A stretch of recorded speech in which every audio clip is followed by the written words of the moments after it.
तो वहीं श्रीनगर में जम्मू कश्मीर बीजेपी यूनिट ने यौम आज़ादी का जश्न जोशो खरोश के साथ मनाया। बीजेपी सीनियर लीडरान ने जम्मू कश्मीर के हर इलाके में कौमी परचम लहराया। श्रीनगर पार्टी हेडक्वार्टर में अल्ताफ ठाकुर ने पार्टी के दीगर रहनुमाओं के साथ तिरंगा लहराया। चाहे रिपब्लिकन डे हो चाहे इंडिपेंडेंस डे हो, भारतीय जनता पार्टी के हेडक्वार्टर पर झंडा लहराया जाता है और आज भी हमने लहराया।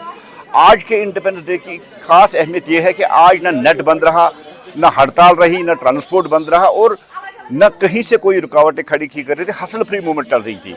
इसी बदले हुए जम्मू कश्मीर की हम बात करें, यही वो बदला हुआ जम्मू कश्मीर है जहां 2019 के बाद हर हाथ में तिरंगा, हर घर तिरंगा यहाँ लहराया जा रहा है। लेकिन 2019 से पहले जब हम देखते थे, आज के दिन पे हड़ताल की काल दी जाती थी, बंद की काल दी जाती थी पाकिस्तान और दहशतगर्दों के जरिए।